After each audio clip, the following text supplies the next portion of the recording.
questions?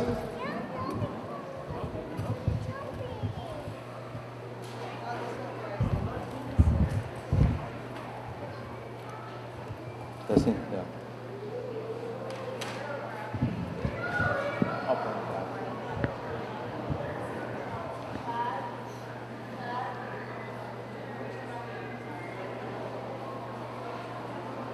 Testing, question and testing.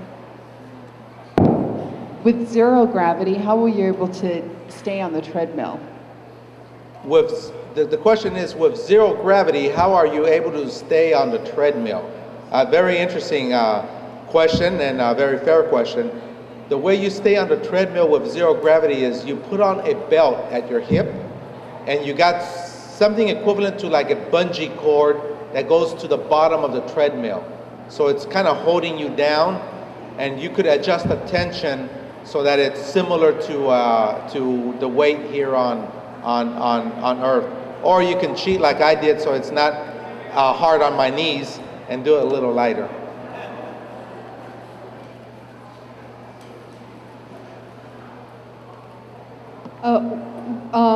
I saw that you were in the middle and you were on instrument control when you were landing the shuttle on the runway. Does that mean, were you the one who controlled the wheels coming down and the parachute coming out? Was that your role? Well, my role was to keep both the commander and the pilot on track with the steps that they had to perform.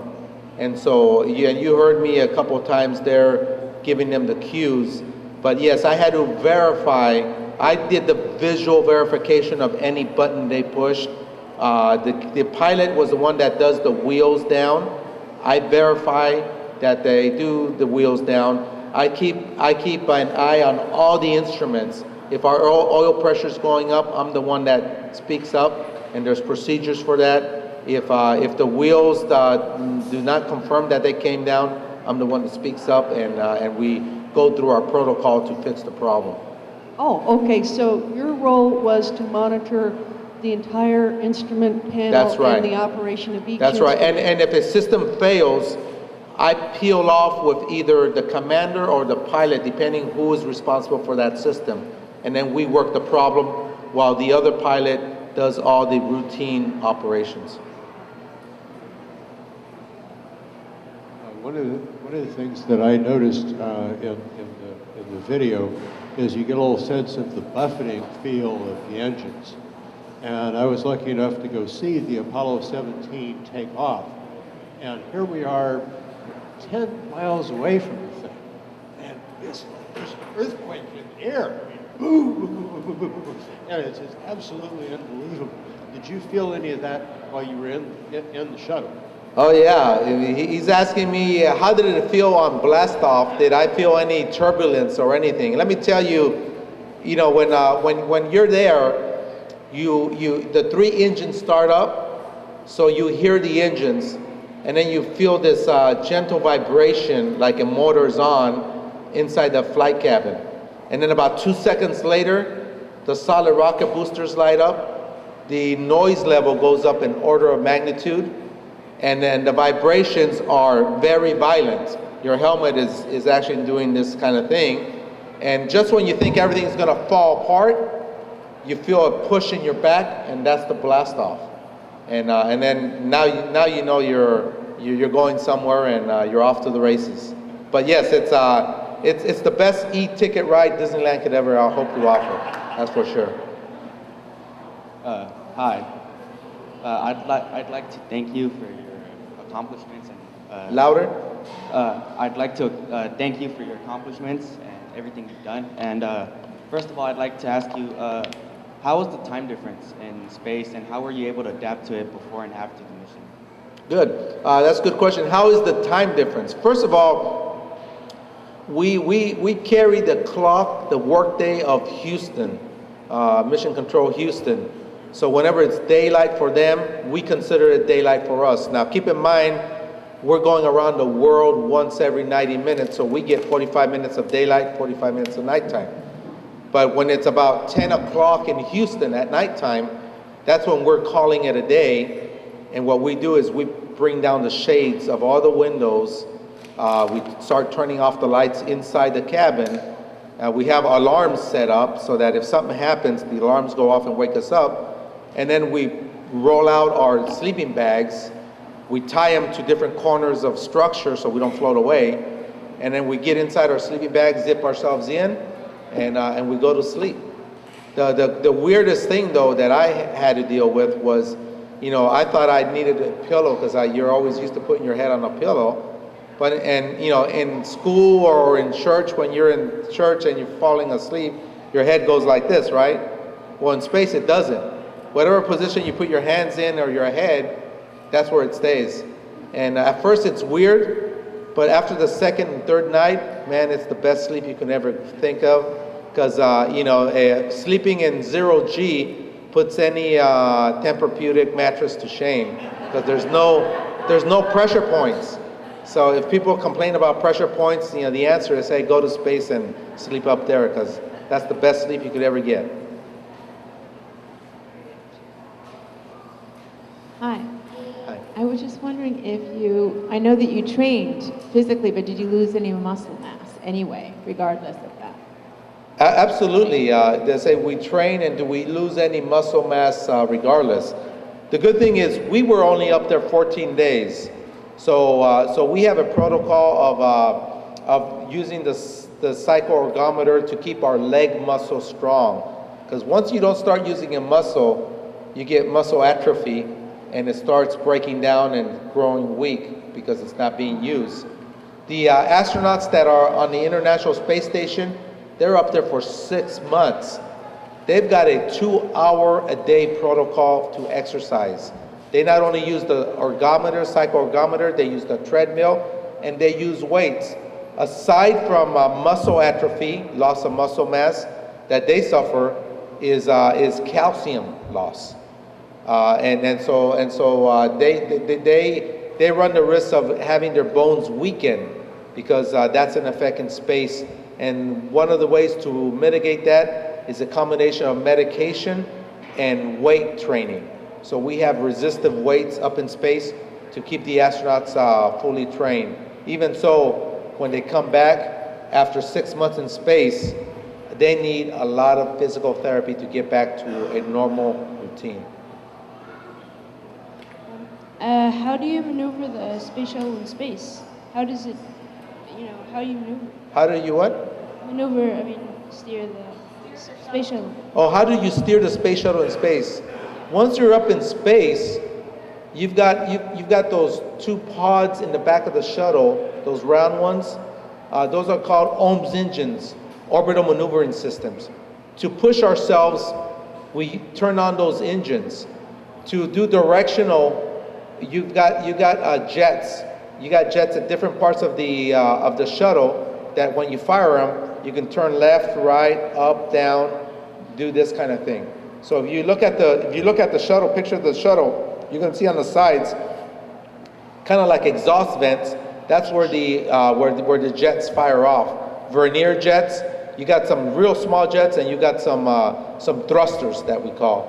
And then you got the orbital maneuvering system engines. So you got three different types of maneuvering capability. One that pushes you, the other one does fast corrections, and the other one does very fine corrections. How long is the count? Minutes. So 40 minutes have to tick, and then they pick up the count again. I don't know why they do that. I don't know why they just 49 minutes and then just count down from there, but they seem to do that. And it takes a long time. You're in the shuttle and I'll tell you one thing, you're in the shuttle about 2.5 hours before you launch. And I'll tell you, we got scrubbed. Our mission got canceled twice while we were up there. One was during the 9-minute hold because of weather. And I'll tell you, when you're up there and you're in the suit, you're up there because you know that if the countdown continues, you're up in space in 8.5 minutes, which means you can start taking off your suit and go to the bathroom. If they cancel the flight, it's going to be about another 2.5 hours before they get you out of there so you can go to the bathroom. So you want to go to space every time. And unfortunately, a couple of times we weren't able to do that. I'd like to ask, is the International Station stationary, or if it's It's not geosynchronous. It's not No, stationary. it goes around the world once every 90 minutes at about 280 miles up above. As a matter of fact, if you guys Google space station, International Space Station sightings, you'll go to a website where you can put your zip code, and then they'll print out a sheet of when you can actually see the station above you. It'll tell you the exact time. It'll tell you, look northeast, about 30 degrees. And at that time, when you see it, you'll see it like a little star, and it'll move quickly. It takes about 5 minutes to move across the horizon. So I encourage you guys to visit that website, punch in your zip code, and you'll be able to see the station, assuming there's no clouds in the sky, and you'll be able to pick up the station every time, never fails. The other thing, can you describe to us your feelings or what it's like to be up in outer space and then to look back to the Earth and just kind of what you see and how you feel? Well, sure. I think one of the things that impressed me the most was looking at the planet. As you know, we go around the world every 90 minutes, and so I was able to see a sunrise or sunset every 45 minutes. And during one of those sunrises, going from the dark side to the light side, the sun comes up and hits the Earth's ray. The sun's rays hits the Earth at just the right angle for about 2 minutes, where you're able to see the exact thickness of our atmosphere. And let me tell you, what surprised me was how thin that atmosphere was. And I was saying, wow, that's what keeps us alive. I became an instant environmentalist in saying that, I think the environmentalists are right in that we ought to be good stewards of our environment and protect our environment, because anything we do down here can upset that delicate balance, because it looks very delicate. And so that's what impressed me the most. Okay, we'll do one more question, I think they tell me. And when you're at Liftoff, is there much, I guess, yaw pitch roll that you can see the shuttle shake? And oh yeah, as a matter of fact, no one warns you about that. As I mentioned about the fact that the solid rocket boosters light up and it starts moving violently. As it moves violently, it pitches about 10 degrees, and at that point I'm thinking this thing's gonna fall apart. But just as it pitches, then you feel the push on the back, and that's the Blastoff. But yeah, there is one. We got one more. What type of tests do you do on the International Space Station? There's all kinds of tests we do on the International Space Station. For example, we've taken mice up there to study bone density loss on mice, being up there for prolonged periods of time without any exercise. See how much calcium, bone density they lose. We've grown plants up there so that we can one day learn how to grow our own plants when we go to Mars, grow them in space. We study the effects of our blood in space, because we do a lot of blood draws. Lots of experiments that we do in space that keeps us very busy.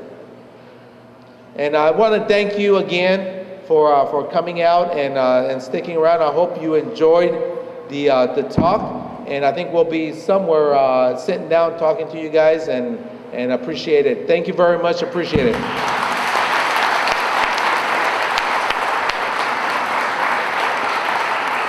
the exhibit?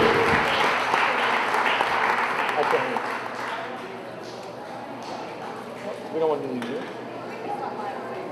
We're gonna stop by and open up an exhibit over there in just a few minutes, and then we'll go on down to the autograph table. Wasn't that great? Was that great?